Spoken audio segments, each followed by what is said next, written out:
What is going on, everybody, and welcome to the Tuesday edition of the Stochastic NHL Strategy Show. I am your host, Josh Harris. We have entered the final week of the regular season. Playoff starts Saturday. We haven't talked about doing playoff content yet. I'm sure the first round will probably be around, but we'll talk about it. Today, second to the penultimate show. The final show will be Thursday. GPPs have taken a beating. It is what it is. I have some, I don't want to say high hopes, but I have some hopium for at least a decent $10 on Saturday. There's no UFC, so maybe we'll get like 15K to first or something like that. Maybe a decent 44. I don't know. But anyway, we have 10 games here. There are a handful of teams still playing for stuff. Helping me to break it down. Slim Cliffy, what's going on? Not a whole lot. Winding down the season here. Ended up having a decent night on Saturday. Josh stacked our Utah Utes. They did well for me. So definitely finishing the season pretty strong here. So I'm happy about that. Not happy about Montreal losing in the shootout last night. That kind of sucked. So now Columbus is still alive. Columbus is on the board here tonight. We'll talk about them in a little bit. Still some playoff seeding up for grabs. There's going to be some, we'll get to the games individually. I've got a feeling there are going to be some playoff teams that really don't have anything to play for. They're going to be sitting a lot of players here tonight. So we'll touch on those when we get to them. Just be aware that if you're playing tonight, especially if you're playing anything, including the late games, you're going to need to be by your phone because there are going to be a lot of lineup changes. That's my secret. I'm always by my phone, says my ex-wife and current wife. But that's what we're here for, not for my wives, for NHL DFS. Let's get into this slate. Before we do, just wanted to, not as many people as the beginning of the season joining us right now as the season winds down, but I'm sure that will ramp back up with playoffs. Just want to extend a thank you to all for hanging out with us all season. You guys have been tremendous with the support, the super chats, just chatting it up in the chat, dealing with some trolls, the usual stuff. If you do want to support us further, you can click the link in the chat. Use promo code Stochastic15. I'll get you 15% off a week or a month subscription. PGA, MLB in full swing. MMA's taking a week off, but they're generally busy all year, so there is some stuff to do.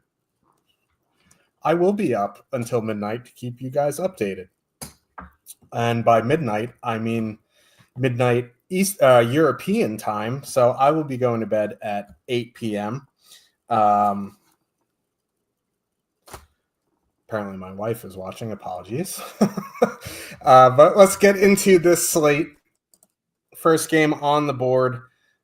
New Jersey Devils with a 2.9 total heading into Boston. The Bruins have a 2.6. Bruins going Pasternak, Geeky, Lindholm. Doesn't matter. Devils going Hischer, Bratt, Nason, Meyer, Mercer, Halla, Glass, Palat, Tatar. Here's the thing.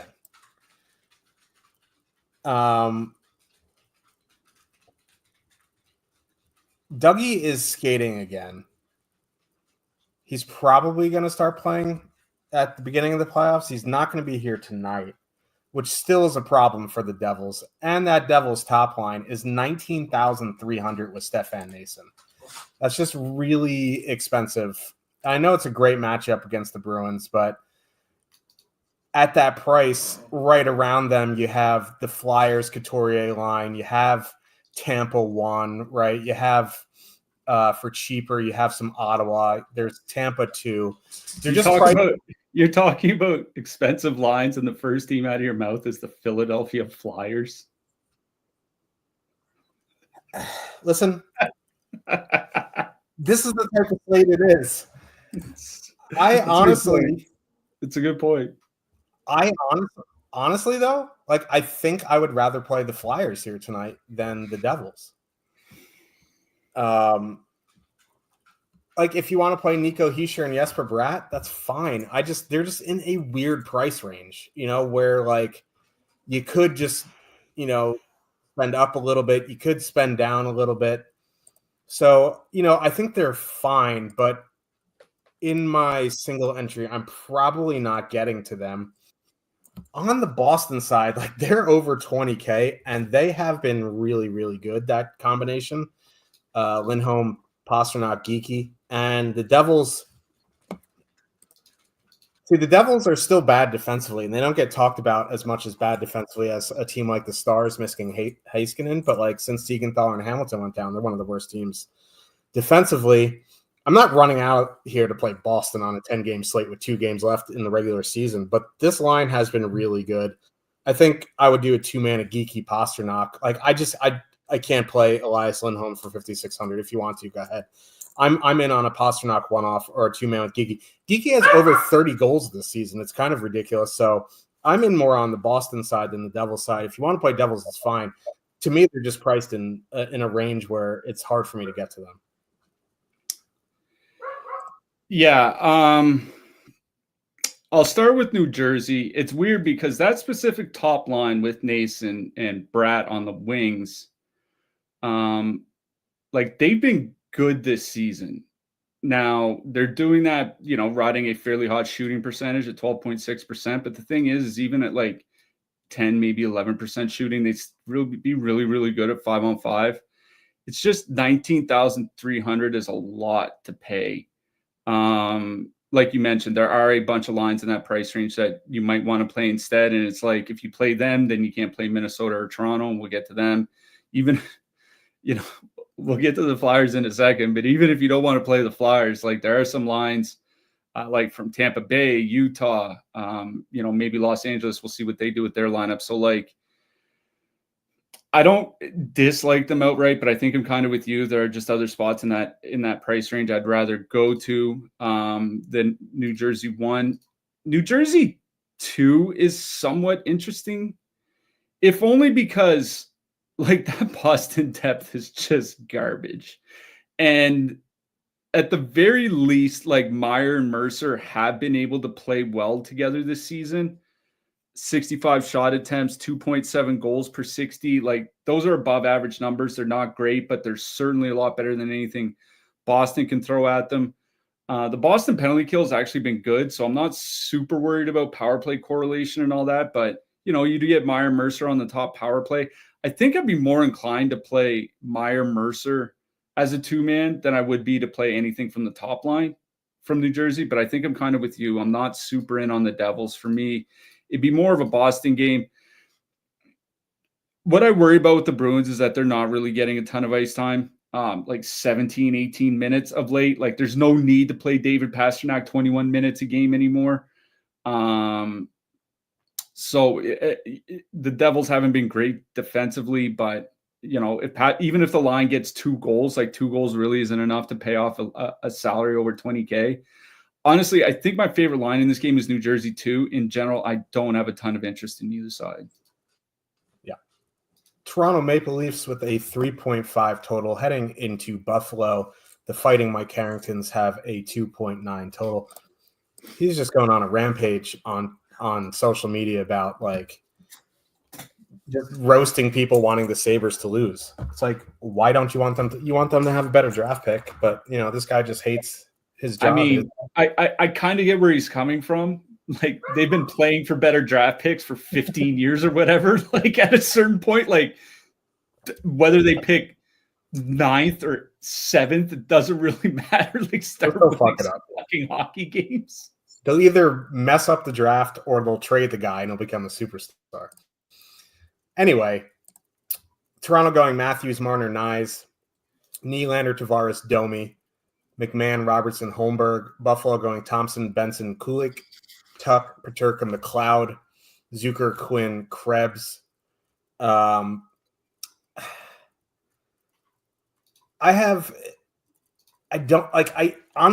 paper, I like Toronto 1. It's just they're 23,300. Your boy, Matty Nyes, 6,400. I'm not spending 23,300 on the Leafs here tonight. The Leafs top line anyway. We'll talk about Minnesota a bit later. their loaded top line is less expensive than that, with almost double a top 2 stack. Tampa's under 20K. There's just, for 23,300, you're going to have to find a really cheap filler line. And there might be some with, but we won't know what they are until we know for sure these teams are sitting players, right? So, like, you could get like a Washington second line if they sit their players at like 10,000 or something like that. We just don't know what they're doing, and that's a problem. So I don't really want to be spending 23,300 on the Leafs. Nyes at 6,400 is kind of crazy. That second line with Domi is 18.4. I'd be more likely to stack that second line and leave off Domi and add in a Matthews. Just like, if I'm going to spend up near 23,000 in a spot with a good power play spot, I want Nylander in there. So it's going to be a broken record for me when I'm talking about the Leafs. It's going to be Matthews and Nylander, and I'll build around that, or I'll just play those two and go about my day. It's just like 23,300 is really prohibitive in a single entry. In MME, they're coming in with 3.4% projected ownership. So you could do with that what you want in your 26.5 max or whatever the hell it is today. The second line, like, I don't think I'd full stack 18.4. I'd rather just go play the Flyers or something like that, as insane as that sounds. But, I do like Toronto. It's just their prices are a bit wild. Buffalo top line's interesting because they're only 14.5. You can fit them pretty much with anybody under 20K. They've been good. Kulich and Thompson have had really good numbers together. Now, the issue with this line is there's no correlation to the power play whatsoever, and it's a good power play spot. You get Thompson on one unit, you get Kulich on the other. Benson isn't even on the unit. But for 14.5, that's a top line that plays pretty good minutes with really good numbers that allows you to get in another full stack. The second line, like, they're fine, but they're $1,800 more. So I'm just more likely just go to Kulich, Thompson. If you want to leave off Benson and add in, a Peterka, it goes up 1,700. It's like 16.2. You get an extra guy in the power play. I think that's a route you can go. But my favorite line in this game is Buffalo 1. My favorite, play in this game is Toronto. I just don't think I'll be stacking. Yeah, I do like the Leafs. I'm like you. I do like the Leafs here tonight. I can't pay I'm not paying 23,300 for a line on the road on a 10-game slate. If this is like a 5-game slate or 6-game slate or something, I could see the argument. 10 games, 20 teams, like, it's just a pass. I do think there should be some interest in playing one-offs. Austin Matthews, if you look at the center slate here tonight, if you look at the projections, Austin Matthews is projected for 4.4 more DK points than the next close, or 4.2 more DK points than the next closest player. It's like his projection is 35% higher than the next closest center. Like, he's the best center on this slate, and it's like there is not even a close second place.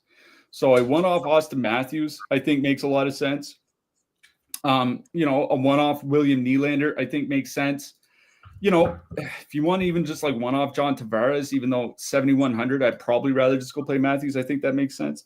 I do think there are one-offs I really like here. Full stacking, it's just way too expensive. So I'm in more on the Buffalo side. Honestly, like, this is not a bad matchup for the Sabres. It's Stolarz is in net, and Stolarz has been really good this season, and that's the one thing that concerns me. It's not the Leafs' defense necessarily, right? Ulrich Ekman-Larsson is still out. Jake McCabe is still out. They're playing Simon Benoit, Philippe Myers, and Dakota Mermis on the blue line tonight, and that's to go with Morgan Rielly. Like, this is not a good blue line right now. Both Buffalo lines, I think, are in play. What sucks is that Tage Thompson is listed as a winger on DK, because I do like the idea of like a Thompson Tuck Peterka stack. I think it's 18,700, but it's triple winger. But it's 18,700. It's like it's 5K cheaper than the Toronto top line. And the Buffalo power play has generally been good. Like, I think the Buffalo top power play unit, their goals per minute is about 12% higher than the league average for a top power play unit. So like as long as Jason Zucker's been there, it has been legitimately good. And the Toronto penalty kill is still pretty bad. And that second line with Max Domi there is going to be bad defensively. Domi and Tavares have horrific defensive numbers together this season, albeit in a small sample, but Domi and Nylanders aren't a whole lot better. So like a Thompson, Tuck, Peterka 3-man, if I were to play any of the even strength lines, it would honestly probably be Tuck, Peterka, McLeod, just because I do want to get as much exposure to that top power play unit as possible. This is a really good power play matchup for the Sabres.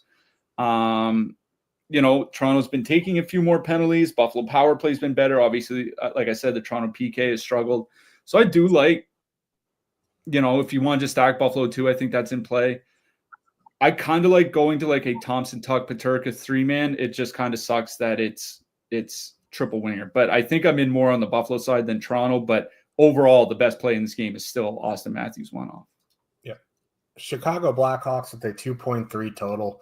Heading into Ottawa, the Sens have a 3.7. The Senators are sitting Giroux, Sanderson, and Jensen tonight. Brady Tkachuk's already out. Brady Tkachuk did practice yesterday, but he's not playing. The one line that we know for sure is going to be together because they practiced it yesterday is Cousins, Perron, Batherson. Zetterlund was up with Stützle and Brady. So I would imagine someone takes Brady. Obviously, someone's going to take Brady's spot. We have Angus Crookshank, Hermione's cat there. I don't know if it's going to be him. It could be Gaudette. Could be, I don't know. I think it was Crookshank on Sunday, if I'm not mistaken. Okay. So he might be there again. Yeah. Now they mixed up their lines a little bit in the third period, but he was there for most of the game. Yeah. The top six is Cousins, Perron, Batherson, Stützle, Zetterlund, probably Hermione's cat. Chicago going Bedard, Donato, Mikheyev, Teravainen, Bertuzzi. That's how they ended yesterday. It's a large slate, so I'm most likely out here on Chicago. Sens are missing Jensen and Sanderson and Brady. So if you get a one-off Donato, one-off Nazar, fine. Other than that, I'm not really interested in Chicago. I'm in more on the Ottawa side, but I do worry without Jensen, without Sanderson, they don't have puck movers. Now, it's still a really, really good matchup, and Shabbat's playing. But, after that, like, Zub's fine. But then the guys after that are just guys. So, like, I'm not really sure who's going to be moving the puck up. Batherson, Cousins, Perron's fine at 17-1, but they're coming in with negative leverage at 12.1% projected. The Stützle line's coming in double digits. I feel like it's a decent opportunity to fade some chalky ownership here and just hope that, the puck moving doesn't come to fruition, even with a really large total. So I'm more likely just to like one-off Batherson, one-off Zetterlund, something like that. I think Chabot makes a really good play. We'll talk about defensemen at the end. So in my single entry, I'm probably fading this game. In MME, obviously you can get to the Ottawa top six, but I do have some serious concerns about the puck mover. Yeah, I agree with you on the defense. I like Artem Zub too. He's more like a defensive presence than an offensive one. It's like kind of like Jonas Siegenthaler in New Jersey. It's like basically if Thomas Chabot is off the ice, I really don't know who's going to move the puck. And then the question is like, how much do they actually want to play Thomas Chabot 4 days before the playoffs start? You know what I mean? When they're already going through some injuries. So I have a lot of concerns about Ottawa. If I were to play anything, it'd be Batherson, Cousins, Perron. Like we know they're going to be together. 2.5 expected goals, 3.7 actual goals per 60. You're gonna get at least two guys on the top power play unit. I'm gonna be honest. I think this is just a straight pass for me on Ottawa. Like Tim Stützle isn't even getting a ton of ice time. Like he played a little over 20 minutes in an overtime game. Before that, it was 16 and a half, 17 and a half, 19, a little under 19. Like he's not getting his 21 minutes. There's no need for him to do that. So like, I guess Batherson, Cousins, Perron, I'm going to be honest. I'm more interested in the Chicago side here. Like say what we will about the Blackhawks. This is still an Ottawa team without Brady Tkachuk, their top forward, without Jake Sanderson, their top defenseman, without Nick Jensen, their number 4 defenseman. like there is a lot missing from this lineup. And Hamannik's playing. Yeah, I mean, that's kind of all you need to really know. That Chicago's second line has been legitimately good. 55 shot attempts, 2.8 expected goals per 60. That Teravainen, Nazar, Bertuzzi line. Like I watched that entire Montreal-Chicago game yesterday. Demidov looked great. Nazar really stood out. Like this is a guy who it took him about a month to get going after he got called up in December. The last couple months, he's been really, really good for Chicago. They're perfectly correlated on the power play. They're 12,900, so they're filler status. I honestly don't mind Teravainen and Nazar Bertuzzi here because assuming like Shabbat and those guys are going to go out fairly consistently against Bedard, all of a sudden you got Teravainen, Nazar, and Bertuzzi going out against Matt and Paolo and Dennis Gilbert and Travis Hamonic. Like honestly, I kind of like Chicago too here as a filler. So generally speaking, I think I'm in, considering the prices and the ownership, I'm in more on Chicago than I am Ottawa. Yeah, speaking of Nazar, how did neither of the referees looking at the goal not see that shootout goal yesterday? What are we even looking at? Anyway, Columbus Blue Jackets, our Columbus Blue Jacket, not Cliffy's Blue Jackets tonight, though. Well, maybe in DFS, but in real life, absolutely not. Heading into the city of brotherly love, that high key blows. The Flyers have a 3 total. Flyers going Konechny, Michkov, Couturier, Forrester, Cates, Brink, Tippett, Palin, Peltier. Columbus going Marchenko, Jenner, Monahan, Fantilli, Johnson, Van Riemsdyk. I thought it was funny. Was it Saturday? Yeah, Saturday. We both took shots at James Van Riemsdyk, and first period he scored and had a shot bonus. But that's just how it goes sometimes. I'm not really interested in Columbus too. It would be both top lines here. I'll start on the Columbus side. Marchenko, Jenner, Monahan, they are fully correlated. At 16.8, that price is very good. They are coming in with a little bit higher ownership than top two, 7.2% ownership to 6.1 top stack. That price is good. I really like them in the mid-range. They're fully correlated. This is a must-win. If Columbus does not secure 2 points here tonight, they will be eliminated. So, yeah, they're going to rely heavily on this line. They're going to play heavy minutes. So I do really like Columbus one here. At the same token, I do like Konechny, Michkov, Couturier. Now that Torts is gone, Michkov has been unleashed. This line has been unbelievably good offensively in a 125-minute sample. The issue is the price, right? At 18.9, you need more than what Columbus needs at 16.8. So, push comes to shove, I'm saving the 2,100 and going to Columbus. But this is still a pretty good matchup for this Philadelphia line. They are fully correlated for whatever that's worth. Gun to my head, I'm going Columbus, but I don't think you should discount Philly because that line has been really, really good.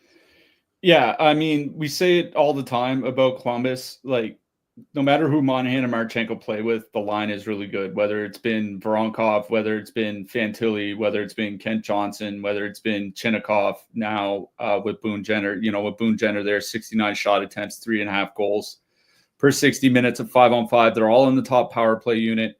Not only is it a must-win game, I think they actually have to win in regulation. So it's one of those things where it's where if it's 2-2 with 2 minutes left, they're going to have to pull the goalie. So it could be one of those weird games here tonight.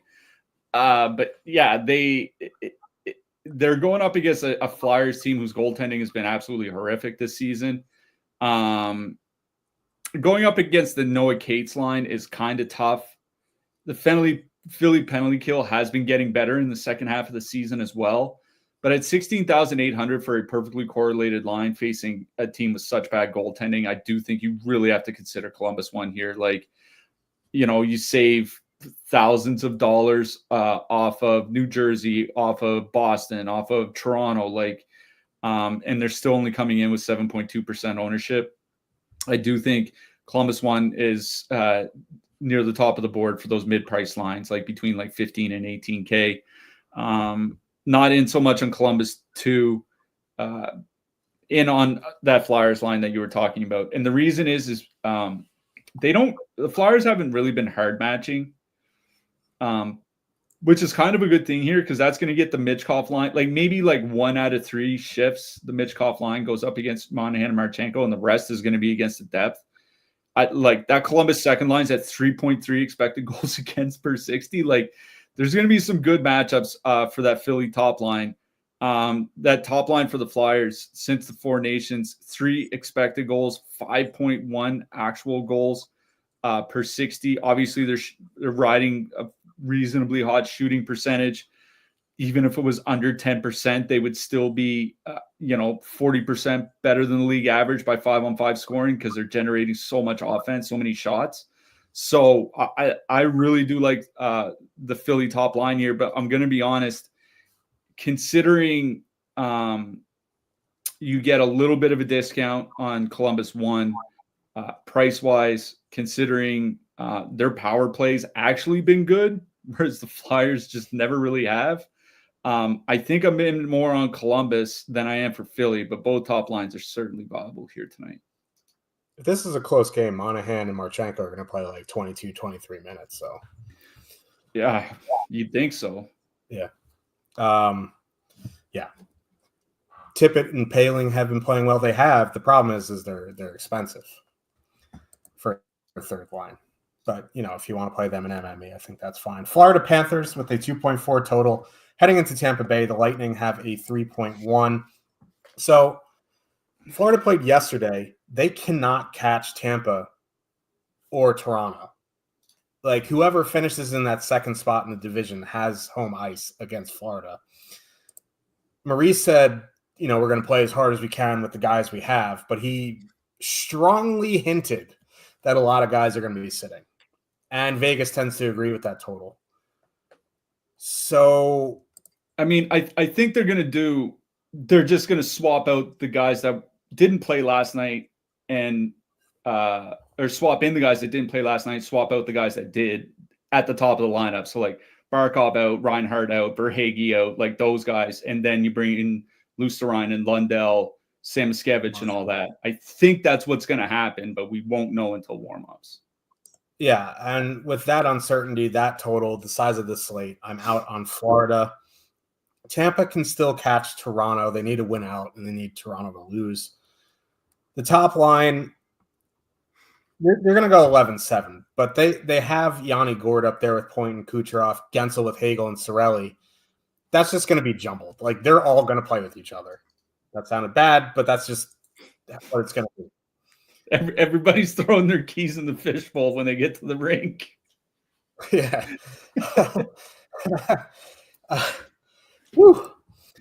So, like, I'd probably stick to 2-mans here, like a 2-man Hagel Cirelli, a 2-man Point and Kucherov. Kucherov's probably just going to play with whoever's breathing on the ice. So, like, Kucherov one-off, I think, is a good spot here. Excuse me. So, the safest 2-men are Hagel and Cirelli. After that, Gensel will see shifts with everybody. Kucherov will see shifts with everybody. Gord may see some shifts on that third line. You know what I mean? So this is still a pretty good matchup. It's kind of hard to full stack when they go 11-7. They just kind of play their guys. If they're up big, like, they're going to sit. You know what I mean? Like, they're going to rest them for the next game. So, like, I do have a little bit of trepidation there. But for me, Hagel, Cirelli, or Kucherov one-off. Yeah, I'm not super concerned about the resting aspect. It's just like if they do get up big, it's like Kucherov and Hagel, and then probably kind of figured into that, So like, I'm not that worried about it. What I am worried about is, Florida's still a good defensive team. Obviously, Barkov and Reinhardt is their best defensive line, but they're still a good defensive team besides that, depending on who they decide to keep in the lineup. So, like, I don't want to run out and be like, this is like Dallas when they sat, Harley and Lindell without Haskin and Lundqvist, like they're going to get run over. Like, this isn't that kind of situation for me. But the thing is like, the lines are cheap, right? Like, when was the last time a Nikita Kucherov Braden Point line was under 20K? I think maybe it happened like a couple months ago. They went on like a little bit of like a month-long slump, and maybe towards the end of it, they were like 19.6 or something like that. But most of the season, regardless of who's been on the top line, is between like 20 and 25K. Gordon and Nikita Kucherov have only played 40 minutes together, but they've been extremely good offensively in that time. 81 shot attempts, 5.1 expected goals per 60. Even Gord's been playing like 18 minutes a game. So like, even though he's not on the top power play or any power play at times, he's still getting quite a bit of ice time because he is on the PK as well. And, if Florida does sit Barkov and Reinhart, yes, they're going to be better defensively, but all of a sudden, maybe like Luostarinen, Lundell, Samoskevich is the top line. And then after that, it's kind of like, what do they have? And then that's what Point and Kucherov are going to be going out against. I do like Tampa 1 here. If you want to dip down to Tampa 2, honestly, I usually say I don't like playing, a stack without the best player, like playing Toronto without Matthews, those types of things. I do think there's a situation where you can just play Gensel, Hagel, and Cirelli. Like Gensel, that whole line has been really, really, really good in a small sample. Obviously, Hagel and Cirelli have been able to make it work basically regardless of who the third player has been on that line. They've all been skating 20 minutes plus of late. Hagel and Gensel are on the top power play unit. I think this is a case where I would probably play Gensel, Hagel, and Cirelli. At the very least, I do have a lot of interest in one-offs. One-off Kucherov, one-off Hagel, like those types of things. I do have a lot of interest in that if you don't want to stack Tampa. For me, this is easily a Tampa game. I'm more interested in Tampa 2 than Tampa 1, but I do think there should be some interest at the top of that lineup, considering all the players Florida is going to likely be missing from their lineup. Yep. Just saw some quotes from Jared Bednar. He's like, he hopes to have a fully healthy lineup game 1, including Gabriel Landeskog on Saturday. So everyone could be healthy, including Gabe. Washington Capitals with a 3 total heading into Long Island. We all know that sucks. The Islanders have a 3 total as well. I'm getting strong feelings that the Capitals are going to sit as many people as possible. I don't think Ovechkin's going to play. I don't think Wilson's going to play. I feel like one of Dubois and Strome has to play, but they're probably going to sit Carlson. We'll have to see what the lineup looks like, because this is a spot, if you are looking to get in Toronto and Washington does sit their guys, you could potentially get like a top line of like Dubois, Leonard, Beauvillier or something like that. That's like 10,000, and the Islanders suck. So like, if you're looking to jam in like Toronto or Minnesota, stuff like that, this could be a decent spot to get some cheap value. We just don't know what it's going to be or who they're actually sitting. So I would pay attention to that, because Ryan Leonard's only 2,800. Mangiapane is 3,100. Beauvillier is 3,400. Ethan Frank, min price. So like, if they do sit guys, some of these guys may play 17, 18 minutes for almost min price. So just pay attention to that if you are looking for some value there. The Islanders side, like, regardless if the Caps play or sit these guys, like, they aren't great defensively. I still don't have a ton of interest in Horvat, Palmieri, Lee at 17K. I'd rather just go play Columbus 1 for cheaper. The second line is interesting at 11-4. They have ridiculous numbers in the small sample. But like, again, if the Caps sit guys and they put out the best top line that they can, who do they have left? You know what I mean? So like, the value is already here at the Islanders at 11-4 with Holmstrom, JG Pajot, Sipelkov. I think that's a line you can go to if you're looking to jam in some really expensive stuff. They're only coming in with 2.7% projected ownership. I think that's my favorite line in this game. But if the Caps do sit some guys, I think, the Ryan Leonards, the Ethan Franks, the Mangiapanes definitely get a bump up in terms of, their playing time. Yeah, I agree. Like, I'm certainly expecting a bunch of guys to sit here for Washington tonight. Question is just who it is. I don't know whether Ovechkin's going to sit for sure. It's one of those things like if he was still chasing the record, I'd be like, no, he's going to play. Now that he doesn't have to, he's already missed a bunch of games this season. It's like, not sure. The thing is like, you said one of Dubois or Strome was going to play, and I agree with that. And they're only $100 apart. So like if you put Dubois in the lineup and he's, for whatever reason, he sits, like you can just swap down to Strome pretty easily. And then, assuming Ovechkin and Wilson are both out, which I agree with, the only other winger they have above 3,500 is Connor McMichael. So like the top line is like Strome, Beauvillier, Mangiapane or something like that. Like no matter what players you actually have in your lineup, you'll be able to swap to it pretty easily.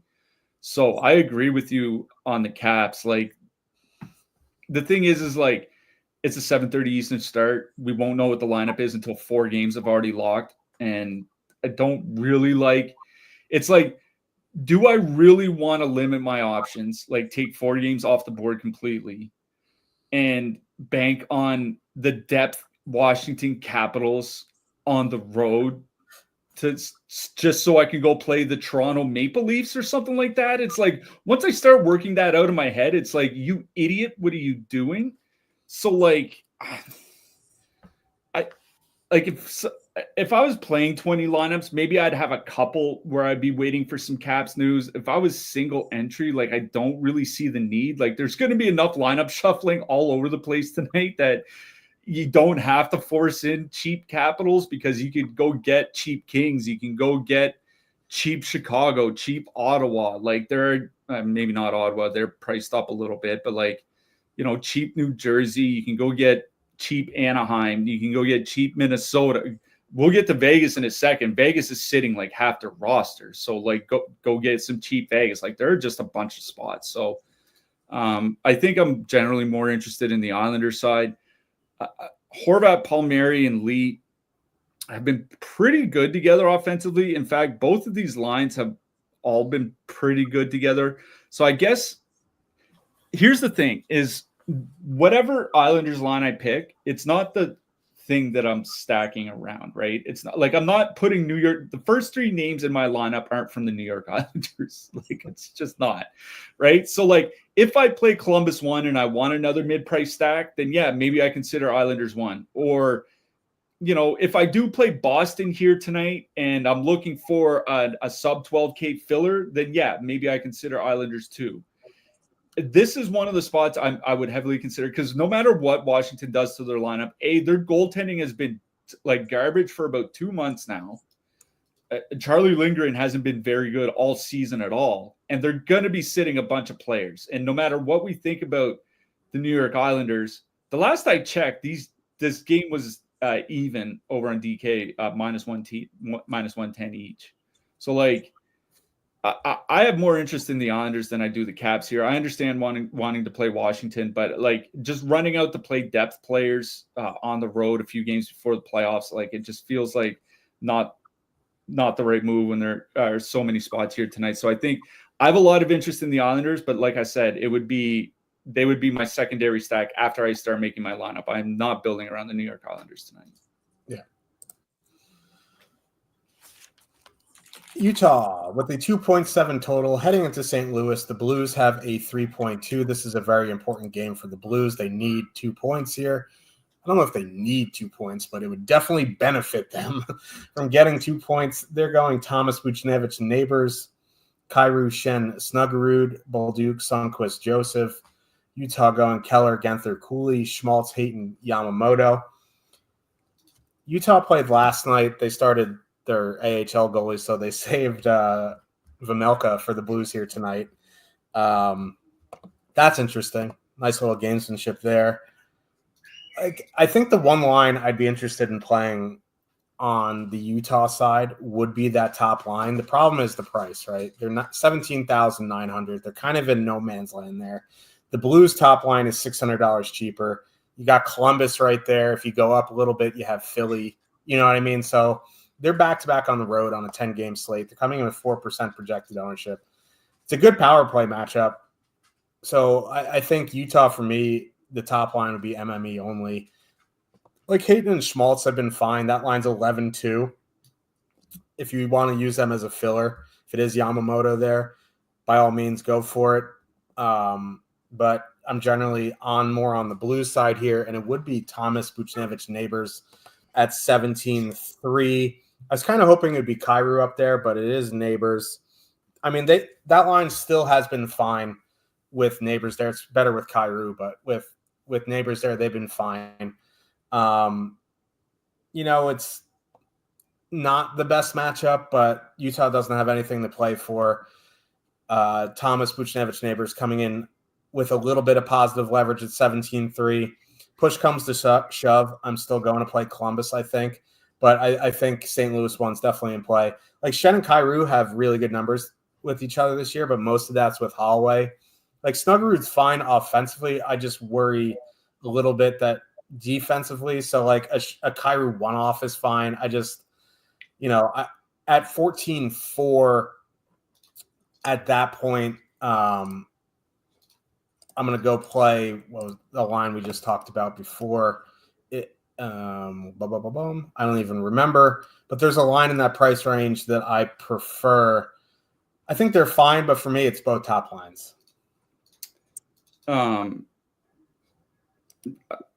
Like there's Thompson line. Yeah. Okay. I was thinking Ottawa because that Ottawa Amadio Pinto line's at like 14-4, or 14-3, something like that. On the Utah side, here's the thing is like, I think it's a pretty tough matchup for the top line. That top line with Cooley there, Cooley was injured a little earlier, but I'm going back to January 1st. It's January 1st, 110 minutes together, 3.7 expected goals, 3.3 actual goals per 60. They've been really, really good. Even if Cooley's not on the top power play unit, just that line has been so good at 5-on-5 that I have no problem playing them generally. The St. Louis top line, though, even with Neighbors there, 2 goals against per 60 minutes at 5-on-5. So then you're relying on the St. Louis penalty kill, which has struggled a lot this year, obviously. Now, it has gotten better since the trade deadline. I was looking at their goals against since the trade deadline, and they're honestly first by goals against per 60 on the penalty kill since the trade deadline. Now, a lot of it is the goaltending. Since the trade deadline, St. Louis is getting .933 goaltending on the penalty kill. That is absolutely preposterous stuff. It's one of those things like not only is it going to regress, it's going to crash eventually. Whether it's tonight or not, who knows? But the Utah top power play unit has been good. But I would want to avoid the Thomas and Buchnevich matchup and then go to the depth to St. Louis because, like, you talk about Holloway. That St. Louis second line, since Montgomery got there, has played 110 minutes without Dylan Holloway, 1.8 expected goals, 1.6 actual goals, 4 per 60. They have been horrific offensively, 3 expected goals against, 3.2 actual goals against. They've been horrific defensively. Dylan, I said it last week on the show when Holloway got hurt. Dylan Holloway, after Robert Thomas, has been St. Louis's second best forward, and he is the guy that has carried that second line. Jimmy Snuggerud, I agree. Like I think he's going to be a good player eventually. He can't come close to replacing what Dylan Holloway was. I think it's a great matchup for the Utah second line. The problem is Yamamoto's back in and Josh Doan played there last night. And Josh Doan is like $1,800 more expensive than Yamamoto or something like that. I still think Doan is going to be on the second line, but we just don't know. So I think a 2-man of Hayden and Schmaltz is kind of where I'm at. If you want to add like one of Genther or Keller, I would probably add Genther for the power play exposure. That's probably where I'm at on Utah, is doing like a Schmaltz, Hayden X, and with the X being one of Keller or Genther. The St. Louis penalty kill has to regress eventually, and it's a really good matchup for that second line, generally speaking. On the St. Louis side, for me, it's top line or bust. The top line has been pretty good offensively, even with Neighbors there. Since December 1st, 2.8 expected goals, 3.8 actual goals per 60. Thomas and Buchnevich are playing over 20 minutes because you're right. They do need I think they need a regulation win to sew up a playoff spot here tonight. So they're going to have to play a lot of minutes. So I don't mind St. Louis 1 here. I think I would kind of rather play Columbus, but when I look in that, like I said, like that 16 to 18K price range, you're looking at Ottawa, the Islanders, Toronto's second line, Utah on the other side. Like I'd rather play St. Louis than all of them, but I think Utah is still my favorite play in this game. Mm-hmm. I think I tend to agree. Yeah. Anaheim Ducks with a 2.4 total. Heading into Minnesota, the Wild have a 3.5. Minnesota going Kaprizov, Boldy, Eriksson, Ek, Zuccarello, Gaudreau, Marcus Johansson, Rossi, Nyquist, Foligno. Ducks going Vetrano, Zegras, Strome, Terry, McTavish, Nestorenko, Gauthier, Carlson, Killorn. Now, with these Ducks lines changes, I don't have a ton of interest in them anyway, but with these changes, the only line that I have any interest in MME would be Carlson, Gauthier, Killorn. And again, like going up against a fully healthy Minnesota team's not a great time. And it looks like Spurgeon and Middleton are going to be back in. So like I'm pretty much out on the Ducks here. Minnesota is interesting because their top line's fully correlated. They're 22,100. They're $1,200 cheaper than Toronto top line. They have a 32.6% top two stack, 20.7% projected ownership. Now, we talked about it a few months ago before Kaprizov got hurt, that Kaprizov has good numbers with Rossi, but his numbers with Eriksson Ek are so much better. You throw Boldy into that mix. They played almost 300 minutes together, 2.8 expected goals, 3.7 actual. If I'm spending up, I'm probably spending up for Minnesota 1 over Toronto 1. I don't really like spending 22,100 on a 10-game slate. There are ways to get cheaper. I know Eriksson Ek had his hat trick and this and that, but his issue this season has been shot volume. I think what you could do is leave off Eriksson Ek and add in Rossi if you want to make it cheaper. But again, it's still a really good 5-on-5 matchup. So I'm most likely not going to mess with it and just stack Minnesota 1. I like them. There's a lot of ownership. I just don't know if I'm going to be spending the 22,000 and change. So Minnesota 1, a Rossi one-off is fine. I don't have a ton of interest in the Ducks. Yeah, this is a pretty tough matchup for Anaheim. I will give a shout out to McTavish and Terry. They have been good together this offseason offensively, even if they haven't had a ton of time. 110 minutes together, 5-on-5 for McTavish and Terry. 2.6 expected goals, 3.7 actual goals per 60. Terry typically leads them a nice time. McTavish, he's been getting a little bit less now that Carlson's playing better. He's still getting 17 minutes, give or take. They've been fine, but with Minnesota getting Spurgeon back and getting Middleton back and having all their forwards back, like this is a pretty brutal matchup all of a sudden. So it's a Minnesota game. The question is if you want to pay 22,100 for the top line. I said I wasn't going to pay 23 and change for Toronto. Do I want to pay 22-1 for Minnesota? I mean, not really. And the problem is the power play. The Minnesota top power play unit with Eriksson Ek, Boldy, Kaprizov, all healthy. 8 goals per 60 minutes at 5-on-4. That's below average. Their power play hasn't been good this year. Now, the Anaheim penalty kill has struggled, to say the least. They do take a lot of penalties. I think they're still they're the most penalized team in the league since the trade deadline. Second most penalized team in the league since February 1st, and they are just like a shade behind San Jose, and those two teams are way out in front of everybody else for taking penalties. So it's a really good power play spot for Minnesota 1. I would rather play them than Toronto. That Minnesota top line has been good at 5-on-5, but like I said, they struggled on the power play. I think I'd be more apt to play one-offs, like a one-off Boldy or one-off Kaprizov or something, than I would full stack. I don't think I'm going to be paying up all that much for that Minnesota top line here tonight, even if they are in a really good spot. Yep. I tend to agree.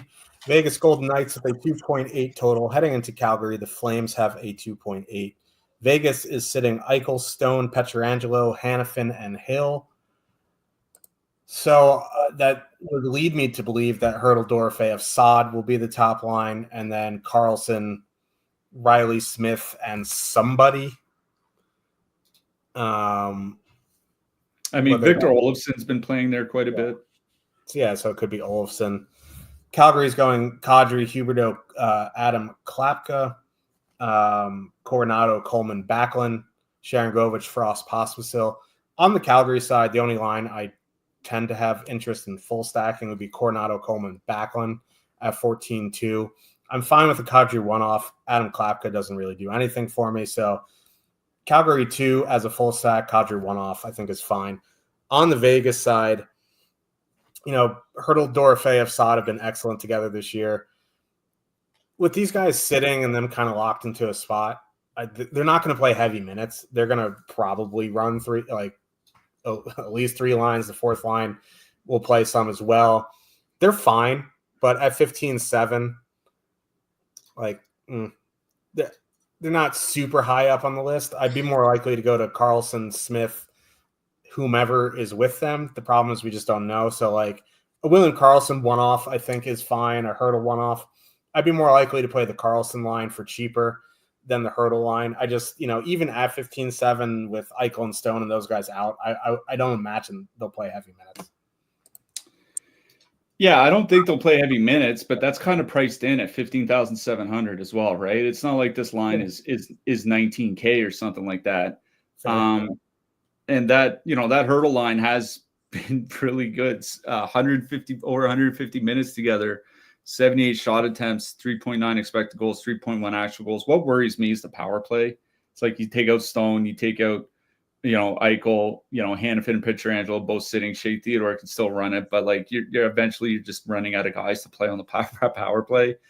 I don't mind them at 15,007. What I will say is that Karlsson, Smith, and Olofsson have also been really good offensively. Now they've only played about 80 minutes together, but 3 expected goals, 4.1 actual goals per 60 at 5-on-5. And with both Eichel and Stone out, I don't wonder if one of them doesn't jump to the top power play unit, like Hurdle, Dorofeyev, Karlsson, Smith, maybe. Now, they have been using Barbashev on the power play at times, so maybe it's just Barbashev. But, I think they come to 13,400, so they're pretty close to a filler line. So I think I'd lean the Karlsson line, but I do think Vegas has 2 lines in play here tonight. I agree with you on Coronado, Coleman, Backlund. They've been good since January 1st.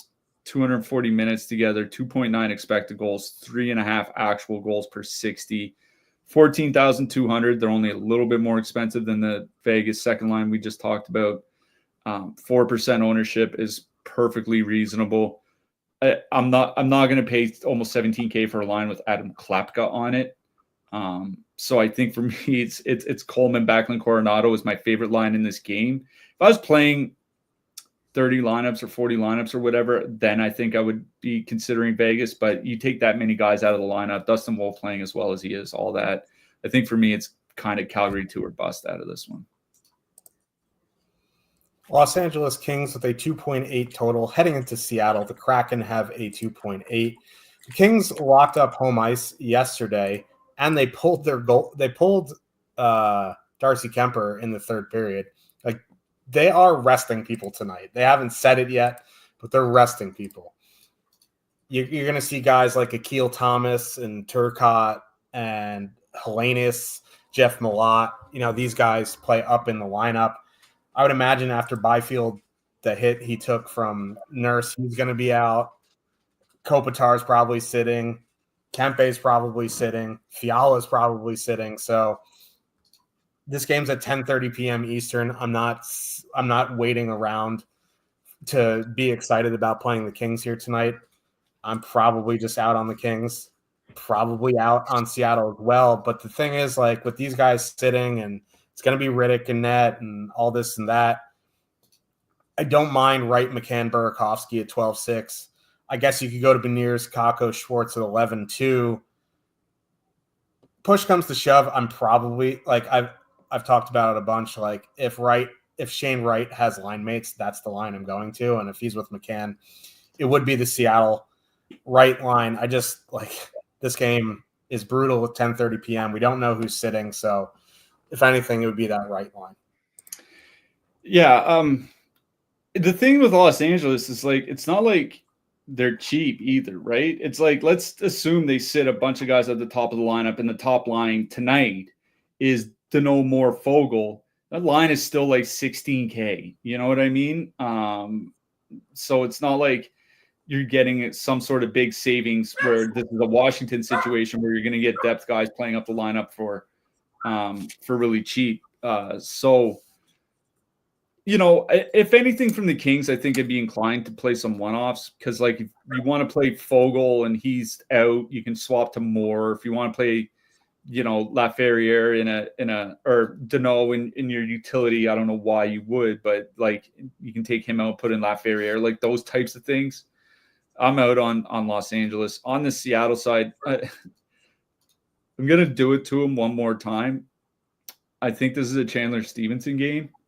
The Stevenson line has 85 minutes together, 3.3 expected goals, 4.2 actual goals per 60. Eberle and Tolvanen, regardless of the center, have played really well together this season whenever Eberle's been healthy.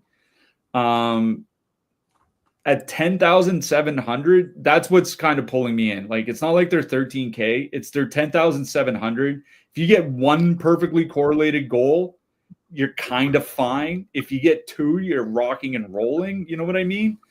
And considering it's going to be Riddick and Neck, not only are the forwards are going to sit, but like Drew Doughty's probably going to sit. I imagine Gavrikov is probably going to sit. Like they have like 9 defensemen on the roster as it is. So like half their starting defensemen are going to sit as well. I have, just because they're so cheap, Tolvanen, Eberle, and Stevenson is what's drawing my interest in this game. Every time I think I'm out, they pull me right back in. But anyway, let's talk about Chandler Stevenson. Hell yeah. Let's talk about defensemen here. Zach Werenski at the top of the board in a league of his own at 7,500. I think he's in a very, very good spot here. Then after that, you have Weegar, Dahlin, Hedman, Shabbat, Theodore. It's just like Weegar is going to play a ton because Calgary needs this game. So I think he's number 2, Dahlin number 3. But then after that, like I have minutes concerns for Hedman and Shabbat. Theodore is more reliant on the score sheet, and with these guys out, I don't know what their power play is going to look like. So really, it's Werenski, Weegar, Dahlin, and after that, I'm looking in the mid-range or cheap. Yeah, if you want to go by point per dollar, then Dahlin and Hedman are right neck and neck. But I agree with you. I don't know how much Hedman is necessarily going to play here tonight. I think Dahlin is number 1 for me. Werenski would be number 2. Werenski has a higher. I'll bring up the projections here. Werenski has a higher overall projection, but just point per dollar, Dahlin is the better play. So I think that's the direction I would go, is Dahlin 1, Werenski 2, but they're certainly both in play. Noah Dobson, once more into the breach, dear friends with our New York Islanders. He's fine. Rasmus Anderson, certainly from Calgary. Brandon Montour in Seattle, he's projecting reasonably well. Colton Parayko's under 5K. Whenever Colton Parayko's under 5K is when I get interested. Jackson Lacombe, he's okay for Anaheim. I wonder about Brandt Clark. Like, I don't really love the Kings here tonight, but if they do sit a couple defensemen, it's like Clark might like have to play 21 minutes or something like that. Him for no reason. Yeah, they're going to sit Doughty and Gavrikov, and Clark's still going to play 13 minutes here tonight. But like Brandt Clark is kind of interesting. It's just, it's the very last game to lock, and if they don't sit defensemen, then you're kind of boned, and it's not like he's super cheap or anything like that. So that's just kind of where I am on Clark. It'd be a risky play. Jonas Brodin, I think, is fine. Adam Larson from Seattle. Jordan Spence, basically for the same reason as Clark, in case the Kings do sit a bunch of defensemen. Sam Rinzel is projecting well for Chicago. Artem Zub, especially, they don't have a lot to play for, but, if I don't know how many minutes they're exactly going to give to like Hamonic or Gilbert or whatever. Cheaper defenseman, Kevin Ball, Mike Kesselring. I'm pissed I missed on Mike Kesselring night last night. Riker Evans, Matthias Samuelsson. There are a few guys under 3K, but I think this is a night where I'd probably pay at least 3K for my blue liner. Yep. Let's talk about goalies here. I don't particularly love the top range here. I think Gustafsson at 8,400 makes some sense in cash games if you can fit him. I wouldn't go out of my way to fit him, but if you have 8,400 left for a goalie, I think he's fine. Stolarz is the other guy in the top range I'd consider at 8,100. I guess Vasilevsky's fine at 79, but I'm more inclined to play someone more cheap like Dustin Wolf at 7,600. I think Vejmelka at 7,400 makes some sense. And even spending all the way down to Spencer Knight, I think is fine. Jet Greaves at 7,400 as well. So I think there's more cheaper options than spend up options, but if you like a guy, you play him. It's goalie. Yeah, the top projected guy is Vasilevsky at 14.86 DK points, just slightly ahead of Philip Gustafsson. I imagine, Florida does have a low total. They're going to be sitting players. Vasilevsky's the number one on my board. I seriously don't mind him for 7,900 here tonight. I had Aiden Hill number 2. Ilya Samsonov, I think, is okay. Joey Decord for Seattle, I think, makes a lot of sense here tonight, just given that, Los Angeles played last night. I imagine a lot of Kings are going to be sitting here tonight. This feels like a game Seattle should win. So I think Joey Decord at 7,200 makes a lot of sense. Dustin Wolf at 7,600, given, Vegas sitting all those players, I think also makes a lot of sense. Lucas Dostal at 7K, Anaheim wins that game. It's going to be a great game from Dostal. I don't think it's going to be because Anaheim wins 7-5. And also shout out Spencer Knight. He's 6,900 here tonight. Ottawa's sitting Sanderson. They don't have Kachuk. I think it's not a bad night for Spencer Knight. So I think I'm kind of with you. Vasilevsky's the number 1 on my board, but I also don't see a need to go higher than Dustin Wolf. And I also I think you can make an argument that you don't have to go higher than 7,200. So, yep, I agree. We will be back on Thursday for the last show of the regular season. Who are you liking for your hat trick pick? I'm gonna go to the Calgary Flames. I hope they keep the dream alive here tonight. I'm going Nazem Kadri. Honestly, I'm rooting for the Habs to make the playoffs. And so I'm going to go Matvei Michkov. Oh, I like the support. I will say, obviously, I want Montreal in as well. If for whatever reason they don't get in, I'm glad it's going to be Columbus. If it was like the New York Islanders again, I would have quit hockey and just gone and lived in the mountains and fished for the rest of my life. Yeah, I would have taken bacon and we would have gone to Siberia. But anyway, we'll see you guys on Thursday for the final show of the regular season. Good luck, everybody, tonight, and we'll see you then. Good luck tonight, everyone.